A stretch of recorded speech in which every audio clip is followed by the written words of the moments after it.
Setelah melalui persiapan matang, Jepang akhirnya membuat keputusan yang menentukan dengan melakukan serangan ke Pearl Harbor pada 7 Desember 1941. Sukses besar dalam menunjukkan kekuatan militer Kekaisaran Jepang di Pearl Harbor 7 Desember 1941 dan menguasai sejumlah negara di kawasan Asia Timur dan Asia Tenggara, Kekaisaran Jepang ternyata melakukan sedikit kesalahan dalam perhitungan. Sekecil apapun itu tentu akan sangat berpengaruh besar. Pihak Kekaisaran Jepang memperkirakan bahwa Amerika Serikat tak akan segera pulih pasca penyerangan Pearl Harbor. Nyatanya perhitungan itu keliru. Sebaliknya Amerika Serikat malah berhasil memberikan semacam shock terapi lewat Doolittle Raid. Pada tanggal 18 April 1942, ketika pesawat-pesawat pengebom jenis B-25 Mikhail berhasil masuk dan membombardir sebagian Tokyo dari udara. Doolittle Raid cuma menargetkan sebagian kecil Tokyo, lebih khusus kawasan industri yang diduga punya potensi untuk membangun perlengkapan militer. Namun serangan kecil itu ternyata memberikan dampak pada posisi Kekaisaran Jepang dalam Perang Pasifik. Doolittle Raid adalah serangan udara pertama yang dilakukan oleh Amerika Serikat yang menargetkan daratan Jepang selama Perang Dunia Kedua.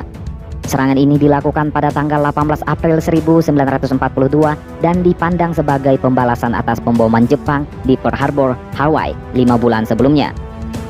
Serangan udara ini dinamakan sesuai dengan komandan dan perancang serangan Jenderal James Doolittle yang pada saat itu masih berpangkat letnan kolonel.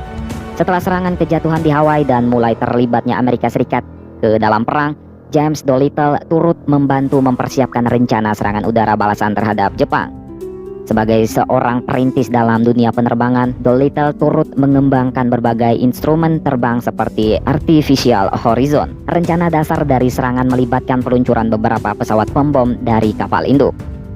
Pengujian dilakukan pada bulan Februari 1942 untuk melihat apakah mesin kembar pembom B-25B Mikhail bisa digunakan untuk menjalankan misi. Ternyata tes berjalan lancar sehingga rencana penyerangan dilanjutkan dari anggota bom grup ke-17 Angkatan Udara Amerika Serikat. Relawan dipilih dan dilatih untuk menjalankan misi ini. Selama masa pelatihan, beberapa modifikasi pesawat dilakukan untuk meningkatkan kapasitas bahan bakar dan memasang kamera untuk merekam pengeboman. Pada 2 April 1942, 16 pesawat dimulai dalam kapal induk USS Hornet dengan perintah rahasia. Saat kapal induk sudah dalam perjalanan, perintah spesifik pengeboman baru diberikan ke sebagian besar kru. Beberapa hari kemudian USS Hornet bertemu dengan USS Enterprise di bawah komando Laksamana Halsey dan bersama-sama berusaha menuntaskan misi. Perintah awal untuk Doolittle Raid menyatakan bahwa peluncuran pesawat pembom harus dilakukan 400 mil dari pantai Jepang. Namun iring-iringan kapal Amerika Serikat terdeteksi oleh kapal patroli Jepang pada jarak lebih dari 600 mil.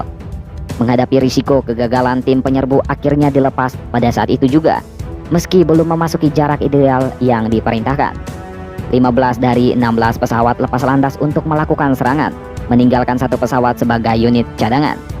Doolittle Raid berhasil mengakibatkan kerusakan pada beberapa sasaran, meskipun dengan tingkat keparahan tidak seperti yang mereka harapkan. Doolittle Raid berhasil menjangkau beberapa sasaran termasuk Tokyo, Kobe, Osaka, Yokohama, dan Nagoya. Meskipun kehilangan semua pesawat beserta kematian 6 orang, rencana Doolittle dianggap sukses dalam upaya meningkatkan jarak jelajah pembom Angkatan Udara Amerika Serikat.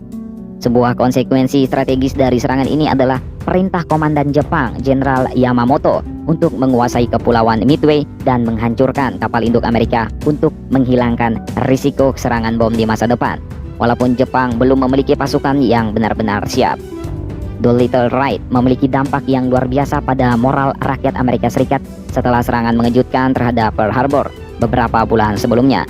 Doolittle dianugerahi Medal of Honor untuk upaya dan keberaniannya. Anak buahnya yang selamat juga menerima berbagai penghargaan dan promosi.